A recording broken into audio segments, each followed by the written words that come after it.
वर्ष पण झालेलं नाही, तेव्हा भारतीय जनता पक्ष आणि महायुतीला ऐतिहासिक मॅन्डेट महाराष्ट्राच्या जनतेने, महाराष्ट्राच्या मराठी जनतेने आम्हाला ऐतिहासिक मॅन्डेट दिलेलं आहे फक्त 9 महिन्या अगोदर. आणि 9 महिन्या अगोदर एकाला 20 आमदार दिलेले, दुसऱ्याला 0 आमदार दिलेले. तर निवडणुकीचा इम्पॅक्ट तुम्ही ह्याच्यावर अंदाज लावा ना. 9 महिन्या अगोदर विधानसभा होत असेल, तिथे अगर ह्या लोकांना घरी बसवण्याचा कार्यक्रम महाराष्ट्राच्या जनतेने अगर केला असेल तर येणाऱ्या महापालिकेमध्ये काय वेगळं होणार हे सांगा मग आम्हाला. महाराष्ट्र शुरांचा आहे, मुलांचा आहे, दगडांचा आहे, पण यांच्यासारख्या धोंड्यांचा नाही. हो, आणि मग आमच्यासारखे धोंड्यांना जनतेने आज महाराष्ट्राच्या विधिमंडळामध्ये आणि मंत्रालयामध्ये बसवलेलं आहे. म्हणून महाराष्ट्राच्या जनतेच्या मनात आम्ही असल्यामुळे ना अशा पद्धतीचे वक्तव्य करून महाराष्ट्राच्या जनतेचे अपमान उद्धव ठाकरे करतायत. शेवटी त्यांची काय अवस्था झालेली आहे, ज्या राजसाहेबांना हे काय काय त्यांचे हाल करायचे, कितींदा त्यांना संपवण्याचा प्रयत्न केला, काय काय त्यांच्या अगर स्टोऱ्या आम्ही सांगत बसलो ना तर फार उद्धव ठाकरेला हे होईल. त्या राजसाहेबांच्या पायावर आज ह्या उद्धव ठाकरेला नाक घासायला लागलं, नाक. म्हणजे पहिलं काँग्रेस आणि राष्ट्रवादी बरोबर सत्तेसाठी लाचारी करायला लागली, मग कॉम्रेड यांच्या बरोबर समाजवादींबरोबर हात मिळवणे करायला लागली. नंतर आता ज्या भावाला हे नजरेसमोर बघत नव्हते, संपवायला प्रयत्न करत होते, त्याच्यावर आता युती करायला लागली. आता फक्त PF-I आणि सीमित राहिलाय किंवा मुस्लिम लीगच राहिलंय, त्याच्यावर पण करून टाका ना. राहिलं काय तुमच्या अजून तुमच्या अस्तित्वात एवढंच आहे.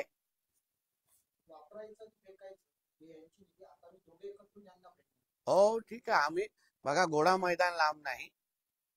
हिंदू समाज हा फार बारकाईने ह्या सगळ्या गोष्टी बघतोय.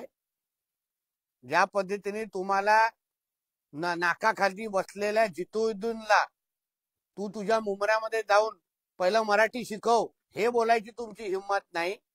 जसं मी काल बोललो, फक्त गरीब हिंदू समाजाच्याच लोकांना मारण्यासाठी तुमचे भाषेचा मुद्दा तुम्ही मोठं करतात.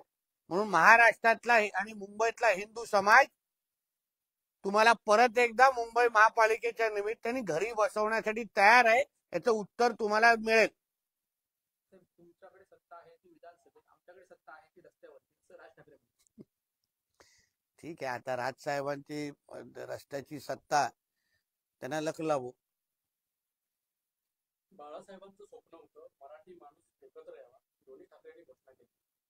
हो, बाळासाहेबांची सगळी स्वप्न, हिंदुत्व, 370, राम मंदिर आणि मराठी माणूस हे पूर्ण करण्याचं काम हे आदरणीय नरेंद्र मोदीजी आणि आदरणीय देवेंद्र फडणवीसजीच करताय, जे ह्यांना कधीच जमणार नाही. आणि म्हणूनच तर मी सांगितलं ना, अकेला देवेंद्र फडणवीस क्या करेगा याचं उत्तर ह्यांना मिळालं असेल. कारण की आतापर्यंत बाळासाहेब अगर आज बघत असते की आज हयात असते तर त्यांनी देवेंद्र फडणवीस साहेबांना मातृश्री मधून बोलून मिठी मारली असती की बाबा रे माझं घर वाचवलंस तू, माझं घर परत एकत्र आणलं, अशी मिठी मारून सांगितलं असतं. मुंबई स्वतंत्र करता येते का याची पूर्वचाचणी हिंदू सक्ती केली जाते.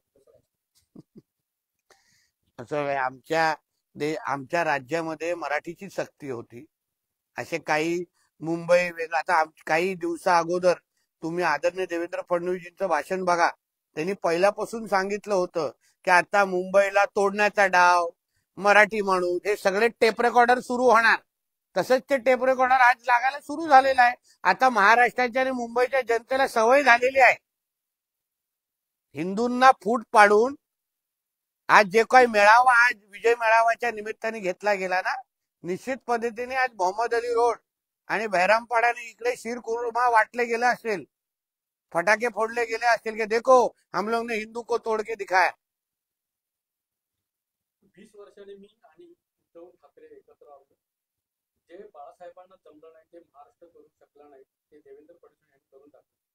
मी तर आता तेच तर तुला सांगितलं.